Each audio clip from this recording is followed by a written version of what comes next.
All right, everyone, welcome back into another props video. Gonna be touching on all the top prop bets today on both PrizePicks and Underdog with a concentration on NBA. But first, I want to start with calling out the 9 to 5 golf content, where that will be this year. And so it's actually going to be on its own YouTube channel called 9 to 5 Golf. Okay, it's gonna be as simple as that. I'm gonna have this linked in the description below. If you guys could just hit a subscribe there, that would be pretty awesome. I'm trying to get this to 500 subscribers as fast as possible, and I will be probably doing daily videos there, whether it be showdown content, outright bets, prop betting, just the DFS picks and whatnot, course preview. I'll be doing all that on this channel, and the reason for that is because the golf audience is really a different audience than the majority of people that are watching this channel in 2024, and so I wanted to keep that separate. Now I still will be touching on the golf prop on this channel as well. I'll do that at the end of this video actually, because again, we have golf back. Golf can be a sport where we are typically getting some pretty big edge. And now I do just want to show you guys, or start the video off with showing you guys a very good EV bet that we are currently getting on Underdog. So right now, and I'll show you guys this on the Underdog sheet, we got Curry for over 3.5 rebounds. This one has a massive edge.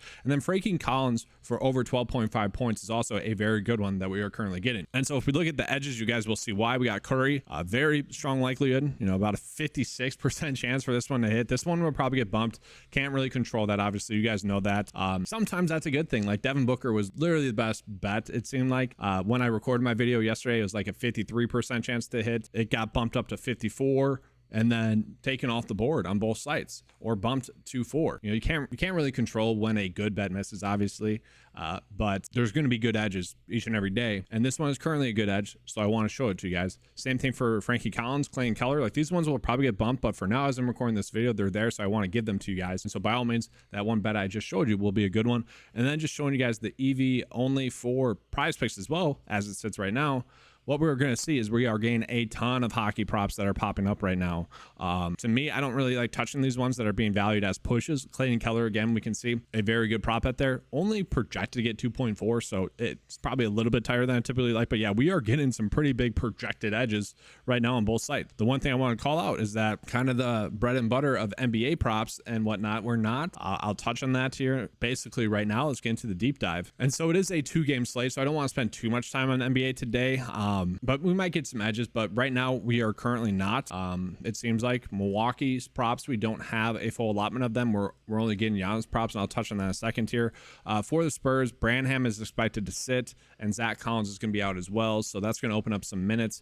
But this is a 9.5 point spread, decently high scoring game though, 248.5. I mean, that is a very high scoring game again. And so yes, for the Milwaukee Bucks, we're not going to get any other props besides Giannis. I believe that's because they are worried that someone from the Bucks is going to sit, probably Chris Middleton, who was questionable yesterday. Now it's the back end of a back-to-back. It wouldn't be surprising to see someone like Middleton sit, or just someone from the Bucks sit. They've had 2 games against the Pacers, which is a high pace-up spot. Again, it wouldn't be shocking. Now, I do want to call it, we are getting a decent prop bet here for Giannis for rebounds and assists for PrizePicks at 19.5, simply because Underdog has already bumped that to 20. That's a small edge that we are getting there. Do I feel the need to go in on that? Probably not. I do find this crazy that they really like his assists today, because you look at his points, rebounds, and assists, 54.5, and then you look at this, his points and rebounds, 47.5. So they're expecting him to get 7 assists. I called this out in yesterday's video, is that if Chris Middleton's inactive, I worry about Giannis being able to get his over assist. Now, his line was set at 7, I think, yesterday as well, which he obviously ended up getting the over because, well, Chris was active. And so I do worry that if Chris Middleton is out, that's going to hurt. Obviously, you're taking away one of the better 3-ball shooters in the league. That would hurt him. In the one game that they played against the Spurs thus far, Giannis did have a really good game, did have a triple-double in that game, and he's been close to a triple-double, or he was close to a triple-double again last night as well, and a few nights in a row now or so. All in all, I expected Giannis to have a really good game against the Spurs, but I don't really see an edge with any of the prop bets that we are currently getting. And then I do want to jump into the Spurs just to see if we are getting any good prop bets. We got Wemby for over rebounds, and Wemby is a guy that I kind of like betting more so for fantasy score, kind of like Jakob Poeltl, like I mentioned yesterday, which was another bet that was fully tilting. Is 21.5 points, rebounds, and assists, bumped up to like minus 145 before lineup, and he got to like 14 at half. Seemed to be one that was going to hit easily. Now, he did easily get his over fantasy score, and that's because he gets a lot of blocks and steals, and that's something I felt like I touched on pretty well with Yakin. That's going to be the same case with Wemby, where sure, can he get the over rebounds? For sure here, but 8.5 is a lot. This is a high scoring game for him. For Wemby, I think I would personally rather do his fantasy score. So we can see his points, rebounds, and assists is set at 30.5. It's going to be a more difficult matchup for him going against the Bucks. And what's crazy here, guys, we got a 1 PRA difference between PrizePicks and Underdog there. That's kind of crazy. The projection data would favor it more at 30.5. So maybe this is actually a better bet on something like Underdog, where the line is obviously a little bit higher compared to what everyone else is thinking. Now, that being said, Wemby could be a good prop bet. It's strange because his minutes have not been there. This game against Memphis was not exactly close like the 8-point difference would say. They put Wemby back in the game for 2 minutes at a late juncture in that game because it got close, which actually really helped me that night, helped me get over his fantasy score that night. His minutes are so limited right now. But the thing with it is, with Zach Collins off the court, like Wemby, like I don't want to say he should be getting more minutes because that hasn't happened, but like they're not giving minutes to Sandro. They're not really giving that many minutes to Barlow. And against the Bucks, they're going to have to run out at least one big. Are they really going to run out Sohan and Keldon Johnson against Giannis and Brook? Like, I doubt it. So like Wemby, it would make sense for him to get some extra run going against Giannis and Brook Lopez. Like, you just need another big in there. And so if he gets closer to his 26 minutes, he should be able to crush. And just, I want to touch on this again. I know I mentioned this on the past few videos, but Wemby's per 36 production with Collins off the court, guys, 26 points, 13 rebounds, 3.8 assists, 1.5 steals, 4.7 blocks, 4 turnovers, averaging around 62 fantasy points per 36. And so that very much tells you that if he does get more minutes in this game, and he didn't against Boston, that game was a blowout, but they're also a team that runs out, you know, Porzingis, Al Horford, Tatum, so it would have made sense for him to get minutes, but that game was a blowout. This game could be a blowout as well, but if he does get the minutes, he's going to crush the over. We know that. So again, if you're betting anything for Wemby for his overs, like the data is kind of telling us, simply going to be because he gets the minute. Now, looking at the other two players that we were getting, we're only getting Devin Vassell and then also Jeremy Sohan. So looking at right now, both of their rebounds are the best prop bets that we were getting for them, which in a high total game would make sense, but I don't really want to touch that for Sohan or really any of his props. He is so hit or miss. I don't really trust it. And Vassell is someone that can shoot the basketball bunch. Last game, only 8 shot attempts. Prior to that, he had been getting off like 15 per game. And so his points were naturally down in that game. I think I'd rather chase a points prop with him in this very high scoring game. Maybe points and assists, maybe points, rebounds, and assists, but we can see the data doesn't like those props. And so yeah, for him, maybe just the points at 19.5. You can see he typically is getting that over. I want to see, did he play against the Bucks? And yeah, he didn't. Oh, he did. He did. 17 points in that game, 7 for 18. So had the shot attempts, barely missed getting his over. Yeah, I don't know. That just feels like we'd be forcing it. Now the usage and role is a little bit different at this point, but yeah, I don't think we need to touch that. So let's go ahead and move on to the next game. We got the Denver Nuggets versus the Golden State Warriors here. About 2.5 point spread, 235 or so for the over and under. Looking at it right now, Gary Payton out, Draymond Green is still out. The Denver Nuggets, Reggie Jackson, game time decision. If he sits, that could open up some minutes, sure, but all in all, nothing too crazy here. So looking at the Warriors prop wise right now, again, not getting that many good ones. I do find the lines that we're getting on like Jonathan Kuminga to be extremely interesting, and also Jackson Davis. But let's start out with Kuminga. And so for Kuminga, if he gets 29 minutes, guys, he is projected to really get this over, especially compared to his average. And Kuminga has been someone that has been playing well for the Warriors. This is one that I fully expect, like odds wise, to bump up throughout the day. I don't know if like PrizePicks or Underdog will bump up his line at all, but to me, this is a prop bet that is currently out there simply because of his averages that he gets, and he has been playing more minutes recently. The only concern that I have is the matchup with Denver. We can see in that last game against Denver, 23 minutes in that game. He didn't really get into foul trouble in that game, but he is someone that they want to play more. They want to develop him more and more as the season progresses. Probably going to end up being a good thing that Green is out to develop Kuminga a little bit more. But yeah, in that last game against Denver, he did not do much. And so we look at Jackson Davis in that game, he also got into foul trouble. So you would have thought someone like Kuminga would have got some more run in that game. Jackson Davis is someone that when he seemingly doesn't get into foul trouble, like the last 3 games, has been a very strong point per minute producer as well. And it's not to say that he's not going to get into foul trouble today going against Jokic, but if he does get 25 minutes, like he should be able to crush as the as the data would suggest there. And we can see even on 15 minutes there was that 12 PRA there. And so looking at his line of 17.5, if you give him, I don't know, 15 more minutes or 10 more minutes in that game, he probably does have a good chance of getting that over. But there is that risk of him getting into foul trouble. And so, and also Kuminga for that matter. And so it really wouldn't be shocking to see this game actually be a game in which Kevon Looney gets a little bit more run, a little bit more of a bigger body going against Jokic. To me, that wouldn't be shocking. I'm kind of expecting that, actually, especially given the fact that Jackson Davis could get into foul trouble. Now, don't get me wrong, Dario Saric is probably going to play closely around 20 minutes in this game as well, but I did think that was noteworthy. And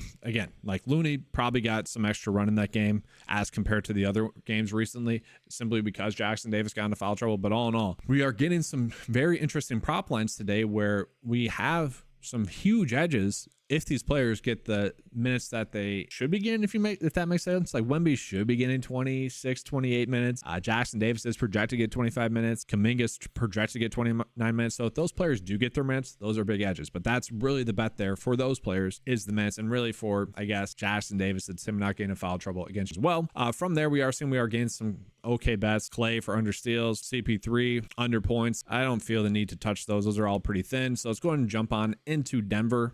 So Denver got Jamal Murray for over 21.5 points. We can see the average sportsbook line is actually having this at 22. So that tells me some sportsbooks are saying this should be at 22.5 probably, and others are saying it should be at 21.5. So maybe a slight edge there. I do think with Reggie Jackson out, that would just increase the likelihood of Jamal Murray having a good game. We can see the last game against the Golden State Warriors, 28 points in that game. And really, he has been playing much better as of recent. I would say more times than not, like he's going to get this over 21.5 points given this matchup, like the data is suggesting. So again, it's a very thin board for NBA purposes today. 2 games. The lines that we're going to get are really not going to be that great, and they're going to get bumped, like if there are any great prop bets. So it is kind of is what it is today. I wish we got the fantasy score prop bets much earlier than we do, but we don't. Typically speaking, as I'm recording this video, it's going to come out 4 to 5 hours after I'm done recording this video. Can't really wait that long. From there, any other edges that we are potentially getting? I mean, Aaron Gordon, we can see on compared to PrizePicks and Underdog, rebounds and assists, that's an okay one. Jokic, points 25.5 on Underdog is a slight edge there. The average sportsbook line would have it set at 26, which is what PrizePicks has it at. Some slight edge, but all in all, not too crazy. Now, I do just want to get into some PGA props as well, guys. Yesterday, we were getting some pretty big edges for the stroke differences for Colin Morikawa and also Tommy Fleetwood, which I did post again on the 9 to 5 golf channel. That's why Colin Morikawa is the cover boy. We were getting a pretty big edge there. They have currently adjusted that. So this was set at 68.75 on PrizePicks, where it was pretty clear we wanted to be buying the under. And you could also kind of hedge by betting the over on Underdog. So all in all, not really any big projected edges in terms of prop line differences between the two sites. The one I want to call it is going to be Seb Straka and also Corey Connors, birdie or better. So these two are slight edges here. So we got Seb Straka, 69.5 strokes on PrizePicks, whereas on Underdog, he's at 69. We can see the edge for PrizePicks is -1 pretty much, which that's compared to the projection data. So the projection data would give him basically scoring 69, which at 69.5, obviously the under would then hit. And so that's not a terrible one.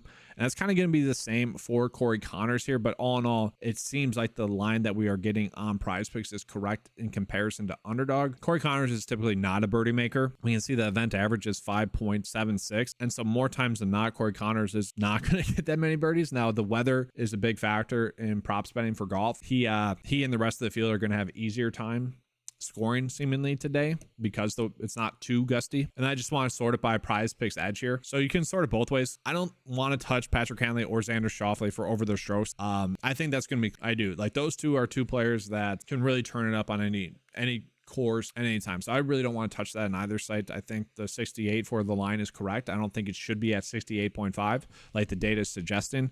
The one prop bet that I do like the most is actually going to be Sungjae Im over Lucas Glover, birdie or better percentage, or birdies are better made. Pretty decent edge there for Sungjae Im in comparison. Then we flip it around. Yeah, I don't want to touch the Xander versus Patrick Cantlay one there. I don't. Siwoo Kim versus Akshay, I don't want to touch as well. Those are seemingly correct. And so we look at Underdogs, seeing if we're getting any edges there. Again, I don't really love these ones. Yeah, I'm probably not touching those. If you wanted to do Justin Rose for under his strokes at 69.5, that's an okay one. Like again, this course should play a little bit easier. The event average is 68.9 strokes on average. And so if it's playing a little bit easier today due to the weather, Justin Rose, Seb Straka. Those are two players that should be able to get under 69.5. And then just jumping back into college real quick, seeing if we're getting any edges. We can see the Frank Collins one had been bumped. If you guys are wondering like how much that changes the odds, like it went from 54% likelihood on PrizePicks to with them bumping it to 13, went to about 52.67. So that does really change the likelihood of a prop bet hitting. It really does. In the long term, it's going to pay off. And so let's go ahead and get into the bet of the day today. Again, it does seem to be a slightly better day on Underdog as it sits right now. This Jamal Murray prop just got bumped to 22.5 points on PrizePicks. It probably will on Underdog. Again, guys, this is the issue. This is the tough part about giving props content, is that the boards are always changing. But right now, these are the three best prop bets for the day. So I'm going to give you guys the three best prop bets for the day. I'm not going to not give that to you guys. So I do like those. Let's go ahead and jump into PrizePicks. And then just looking at PrizePicks, like I don't love any of these. I don't feel like any of these are like great. Again, like this is like yesterday where I feel like the percent likelihood for these prop bets to hit, obviously for golf, we're not getting that. Those are just like slight edges here and there. But for the hockey ones, like it's probably correct, but all in all, like 54% chance to hit. Like you can get big edges like we had yesterday and it not pay off, like with the Joachim Pertl one or with the Devin Booker one, where they're so good they get bumped or pulled off the board. Like that stuff's going to happen. But all in all, kind of in the way that those didn't hit, I would almost say that these ones are going to be more likely today to hit. But again, Clayton Keller's projection is set at 2.4 shots on goal. I don't love that. It is the first golf day back for most of these golfers for 3 months, 2 months at the very least, 2 months off of competitive golf. And so you have no idea if these golfers are going to show up, how ready they are going to be to play. And it can be very random. And then this is currently the best one. This is one that I fully do expect to like the odds to change or the line. Again, it's a tougher day, but it is what more that we have. That's gonna be all for today's video. Thank you guys for watching. Let's have a good slate today. Make sure to hit that like and subscribe button. Jump into that 9 to 5 golf channel as well. Just hit subscribe there. That's gonna help out the channel. I do appreciate that. If you guys want to access to any of the tools that you saw in this video, is available at 9to5sports.com for $10 a month. Thank you guys for watching. Let's have a good slate. And as always, let's keep cashing.